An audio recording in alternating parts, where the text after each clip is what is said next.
Salut, c'est Quantibus et bienvenue dans la Mangatech pour cette nouvelle vidéo des anecdotes de conventions, que ce soit la Paris Manga, la Japan Expo, la Paris Games Week, la Made in Asia, etc. etc. On a tous quelque part fait des conventions, que ce soit en visiteur comme en exposant. Il nous est tous arrivé quelques petites mésaventures ou quelques rencontres extraordinaires, quelques moments de gêne, mais surtout des moments que l'on n'oubliera jamais. C'est ce qui fait la force de certaines conventions, c'est que ça laisse parfois de très bons ou de moins bons souvenirs. Il y a moins d'un an, j'avais sorti un épisode qui vous avait beaucoup plu, donc vos anecdotes de convention. Et vu que vous avez été très nombreux à me renvoyer d'autres anecdotes, je me suis dit c'est obligé que je refasse un deuxième épisode, même si maintenant ça tarde. Et si vous avez encore plein d'autres anecdotes que vous avez vécues, même là dernièrement avec Angoulême par exemple, n'hésitez pas à les proposer. Vous pouvez me la raconter en message privé ou par mail, sous l'adresse mail qui se trouve juste en bas de l'écran. Ça peut être plusieurs anecdotes ou des anecdotes que vous avez entendu parler ou racontées par des proches à vous. Donc voilà, n'hésitez pas, mes réseaux sont ouverts et je suis très curieux de lire vos histoires. Et du coup, sans plus tarder, je redémarre avec un nouvel épisode avec 4 anecdotes. On commence avec la première qui est assez courte, mais très sympa.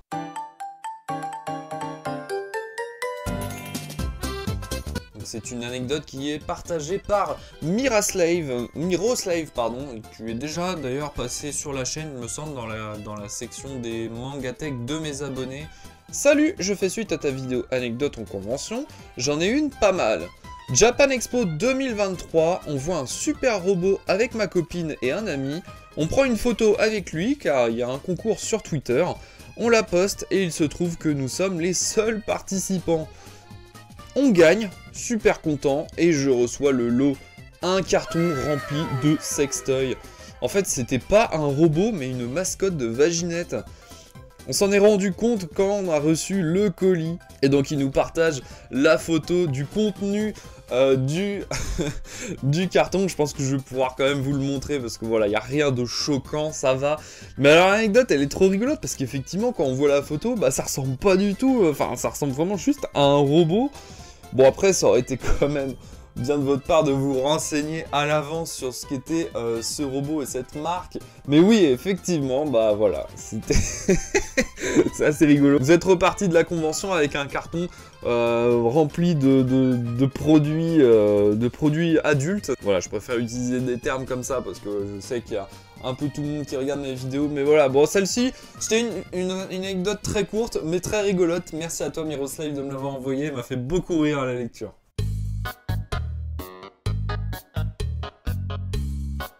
Allez, anecdote suivante. Celle-là, elle est un peu plus connue et surtout, elle n'a pas forcément été envoyée par un abonné, mais celle-là, je voulais vraiment revenir là-dessus parce que cette histoire, elle est mais légendaire. D'ailleurs, je préfère prévenir à l'avance. Si vous êtes un peu dérangé par les histoires de caca, bah, je vous conseille d'aller sur le timecode de la vidéo pour sauter directement cette anecdote et pour aller à la suivante. Mais bon, vraiment, j'insiste, elle est collector cette anecdote. Incroyable.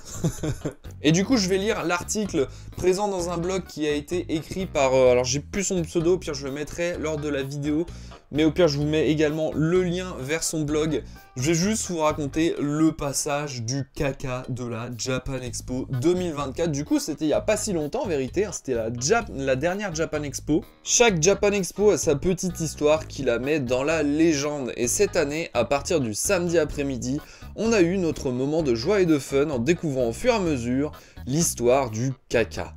Le postulat de cette grande rumeur commence de manière simple. Quelqu'un aurait chié devant un stand artiste. On visualise tous la scène du mieux qu'on peut, imaginant quelqu'un se mettre à genoux devant un stand qu'il déteste pour lâcher un gros étron façon Dr Slump. Mais au fur et à mesure, les détails arrivent. On commence à identifier le stand victime et les détails arrivent peu à peu. Les détails me sont donc racontés par l'exposante de manière orale, comme les grandes légendes d'antan, et tout devient désormais clair. Voici donc les détails que je me permets de rapporter en grand reporter. C'est arrivé samedi, un peu après 13 h, rangée R. C'était du caca liquide qui a coulé tout le long d'un pantalon. On ne sait pas qui a fait caca, a priori la personne se chiait dessus tout en marchant de manière discrète. Si le stand précité a reçu une flaque de taille conséquente, des flaques plus petites formant une sorte de grande traînée de caca ont été repérées un peu plus loin, formant un chemin jusqu'aux toilettes les plus proches. Moins rigolo, il aura fallu presque 40 minutes depuis le signalement pour qu'une personne d'entretien arrive enfin à nettoyer le caca. Plus rigolo, l'agente de nettoyage a dit qu'elle avait vu bien pire dans ce salon, ce qui laisse envisager une explosion de caca ou peut-être même le nettoyage d'une scène de meurtre au sein du salon. Donc voilà pour toutes les infos qu'il y a à savoir sur l'affaire du caca de la Japan Expo. Waouh, c'est lunaire, hein.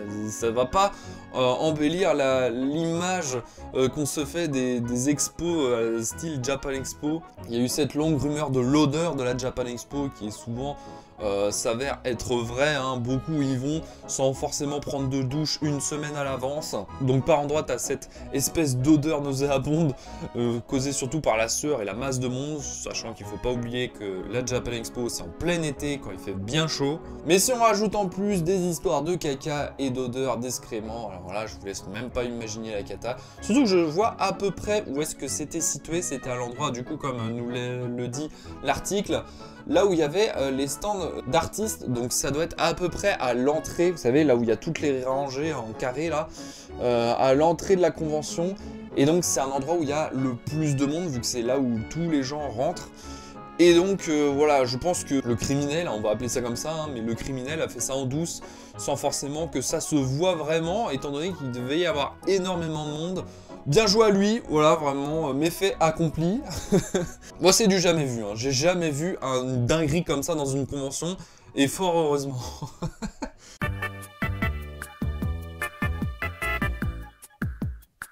Allez, anecdote suivante, et vous savez quoi? C'est moi qui vais la raconter celle-là, et oui. Alors ça se passe il y a pas mal d'années, je ne sais plus quand exactement, mais c'était durant une Paris Manga et science-fiction, d'il y a 3-4 ans. J'ai souvenir que voilà, j'y avais été sans forcément regarder qui étaient les invités de cette convention. J'avais été un petit peu en mode, vas-y on y va tranquille avec ma copine, et du coup on se balade tranquillement. Et puis là on voit du coup la zone où il y a tous les invités. Il y a énormément d'invités, de comédiens de doublage, et une autre partie qui était plus dédiée aux youtubeurs. Donc ma copine, du coup, à l'époque, a été voir Louis San, il me semble. Donc Louis San, moi personnellement, ça m'intéresse pas, donc je l'ai laissé faire la queue de son côté, et moi j'ai vaqué à mes occupations. Et puis du coup, par curiosité, moi qui est un grand fan du doublage français, j'ai été voir quand même qui étaient les invités, et à la Paris Manga, en tout cas à l'époque, je sais pas si aujourd'hui c'est comme ça fait un petit moment que j'y suis pas allé, du coup je sais pas encore si c'est comme ça. Mais en tout cas à l'époque, il y avait du coup les rangées, les files d'attente avec les barrières, et au début de la file d'attente, ils mettent une grande pancarte avec le visage de l'invité. Mais alors j'avais pas souvenir s'il y avait le nom, et je crois pas qu'il y avait les noms, il y avait juste les affiches des visages. Et du coup je regarde, voilà, il y a plein de comédiens que j'aime beaucoup, et puis d'un coup je vois l'affiche de Philippe Pétieux, et je fais ah putain c'est cool ça, alors pourquoi pas faire la queue pour rencontrer Philippe Pétieux.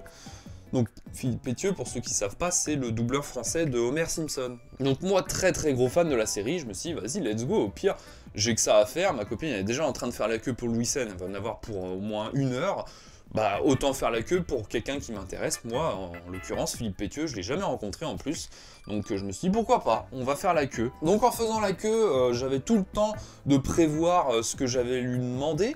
Faut savoir qu'à l'époque, en plus, je faisais des vlogs, je filmais, donc je me suis dit, bah tiens, pourquoi pas refaire comme j'avais fait il y a quelques années avec Benzaï, où je lui avais demandé de faire l'intro de ma vidéo, l'intro de mon vlog, donc je me suis dit, bah pourquoi pas demander à Philippe Pétieux de me faire l'intro de mon vlog avec la voix de Homer Simpson, ça pourrait être très rigolo, ça pourrait être très fun, et évidemment que je suis sûr qu'il serait... il serait d'accord, quoi, il n'y aurait aucun souci là-dessus. Donc je fais la queue, et puis à force, voilà, je finis par le voir au loin, derrière toute cette file d'attente. Plus j'attends, plus je m'en rapproche, et puis je commence à le voir de loin, et je vois que les gens, en fait, ils lui font signer des trucs, ils lui font dédicacer des trucs, mais qui n'ont rien à voir avec les Simpsons. Donc là, je suis en mode, bon, ok, bah, pourquoi pas, je me dis, bon, c'est con, moi, j'avais rien de prévu, je savais pas qu'il était invité, donc moi, j'avais rien ramené. Mais j'avais toujours mon idée de faire l'intro de mon vlog. Et puis là, je commence à réfléchir, hein, j'ai le temps, hein, avec 1 heure de queue, j'ai le temps de réfléchir, et puis là je me dis, tiens, c'est bizarre, il est tout seul. Parce que pour ceux qui sont au courant, et ceux qui ont l'habitude de rencontrer notamment les comédiens de doublage des Simpsons, vous savez que Philippe Pétieux est toujours accompagné de sa femme habituellement pour faire les dédicaces. Donc sa femme qui est également la voix de Marge Simpson, dont j'ai oublié le nom, je suis désolé, je le mets ici au pire. Mais voilà, ils sont toujours tous les deux pour faire les dédicaces. Et là, il était tout seul. Du coup, je me dis, bon, c'est bizarre.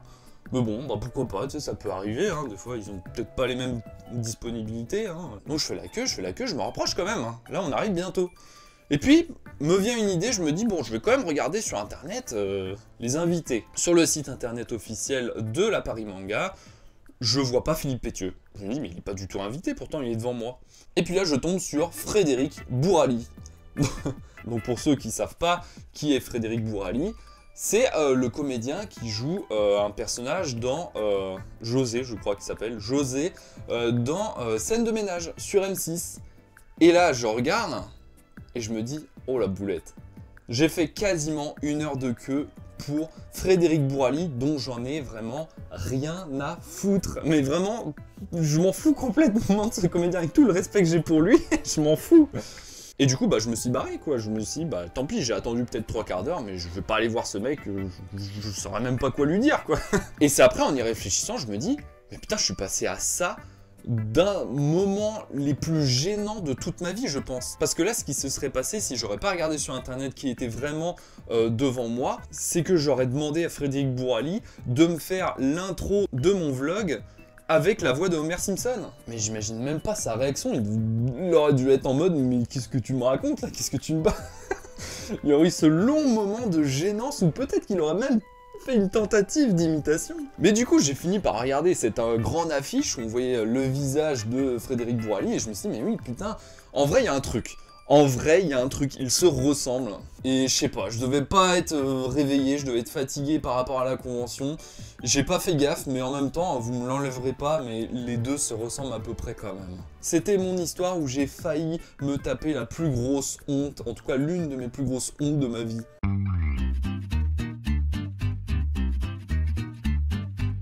Allez, on passe à la dernière anecdote et celle-là, elle est beaucoup moins drôle. Mais surtout, elle est très intéressante parce que pour une fois, ce n'est pas une anecdote d'un visiteur, mais d'un exposant. Et c'est Wakaba Jap qui m'a envoyé cette anecdote.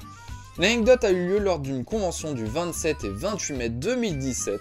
Cette année-là, j'ai accompagné une amie exposante qui vendait des dessins faits main, mais ainsi que quelques tableaux. Déjà, l'expérience était assez bizarre avec les exposants à côté de nous. Ils avaient l'air saoulés d'être là, que la convention fonctionnait pas et que ça arrivait que des gens volent des trucs durant la nuit. Début d'après-midi, mon ami est parti pour aller manger et visiter un peu la convention, me laissant seul au stand. Mais par malchance, quelques minutes après qu'elle soit partie, je vois qu'il commence à y avoir beaucoup plus de personnes qui circulent dans notre allée.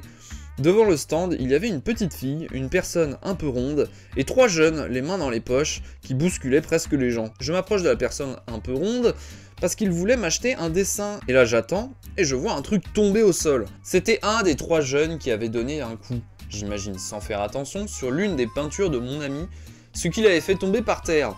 Je passe de l'autre côté du stand pour le ramasser, mais je vois que le tableau est cassé avec un gros trou sur l'un des côtés. J'ai pas fait attention sur le coup, mais plus tard, j'avais l'impression que c'était la forme d'une chaussure. Je dis au mec que les accidents, bah ça arrive, mais qu'il va devoir quand même payer parce qu'il a cassé le tableau. Et ça, c'est complètement normal. Là, le mec commence à s'emporter et à insulter en disant que c'est rien et qu'il ne payerait pas. Le lui fait comprendre que si, c'est pas rien, qu'on pourra plus le vendre et qu'il faut quand même qu'il paye. Le mec continue à s'énerver et fait un genre de signe à ses potes derrière moi. D'un coup, je tombe au sol, écrasé par un truc, et je vois le mec en face de moi partir en courant. Enfin, ces 2 potes avaient poussé la grosse personne sur moi, puis ont pris la poudre d'escampette. Heureusement, le mec sur moi s'est vite levé, donc j'avais pas eu trop mal. Mais j'étais dégoûté et en larmes jusqu'au retour de mon ami.